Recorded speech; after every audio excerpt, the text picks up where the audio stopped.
Hi, it's me again. So you have learned now a little bit more about conflict. You've thought about strategies to help you stay calm when a conflict arises, because it's really hard to solve problems when we're heated or upset or using unkind language or unkind behaviors. So I'm glad you've learned those things. I hope that you are already practicing and thinking about growth mindset, high five habits, working as a crew, and all of that as you're doing the hard work and grappling with conflict resolution. Well done. I'm very proud of you for working on those things. Now it's Wednesday, and we're going to spend some time thinking about how the words that we use can really help move a conflict toward resolution, and how the words that we use can sometimes actually make a situation way worse and take a small problem from being itty-bitty and easy to solve to being a big problem that can just mushroom cloud into something much worse. So words that you use, how you use your words, can make a huge difference in how you resolve conflict. So your teacher is going to be working with you to think about the words that you use, the phrases that you use when you're solving problems. On the slide after this one, you'll see some situations listed, and you'll see some possible words that you might use. As a crew, you're also going to be thinking about other situations that might come up, other types of conflict, not just people cutting in front of you in line, not just teachers thinking that maybe you've done something you shouldn't have. Those are some examples that are already there.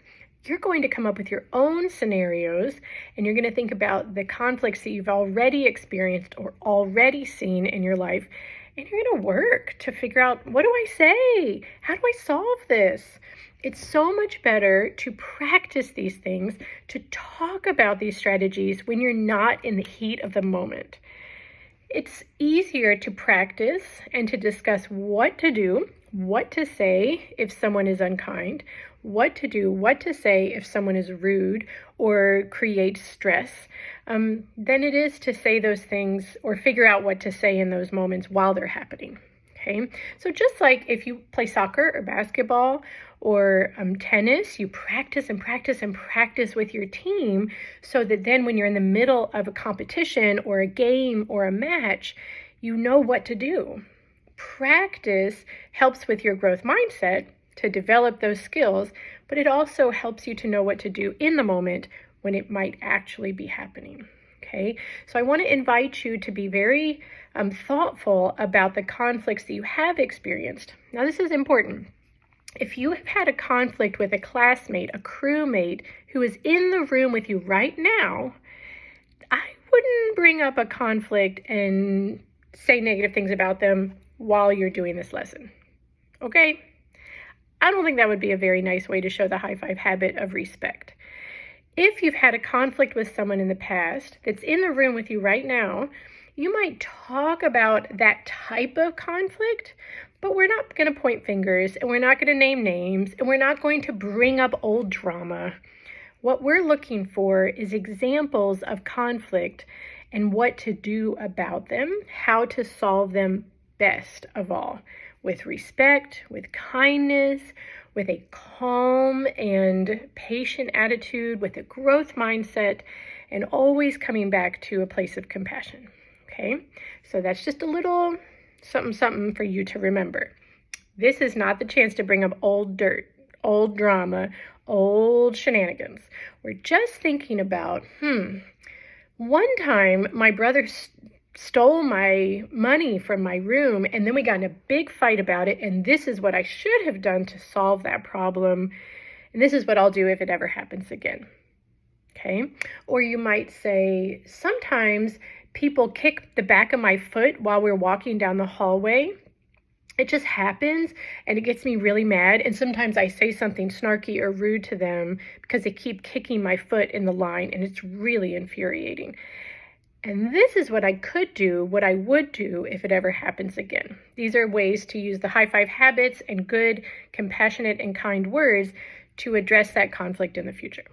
Okay, so we're talking not with names, not with maybe specifics of old drama, with people that are in the room right now. Okay, so teachers, I'm counting on you to kind of help guide this conversation. I'm really hoping it will be a really fruitful opportunity to think about the future and how to be an excellent citizen, an excellent crewmate as conflicts naturally arise, because they're just going to happen. It's life. It's being a human. All right, that's all for me right now.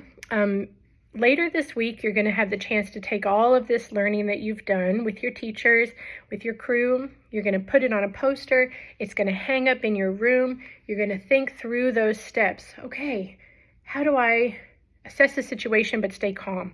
How do I determine if this is a small problem or a big problem? How do I use words and tricks and strategies to solve this situation, solve this tension or this conflict that might have come up? You're going to make a poster with those 3 things. You're going to work together. Your words, your pictures are going to go up on the poster, and it's going to hang there in your room or in a place where you can come back to it, so that as conflicts arise, you can go back to that learning.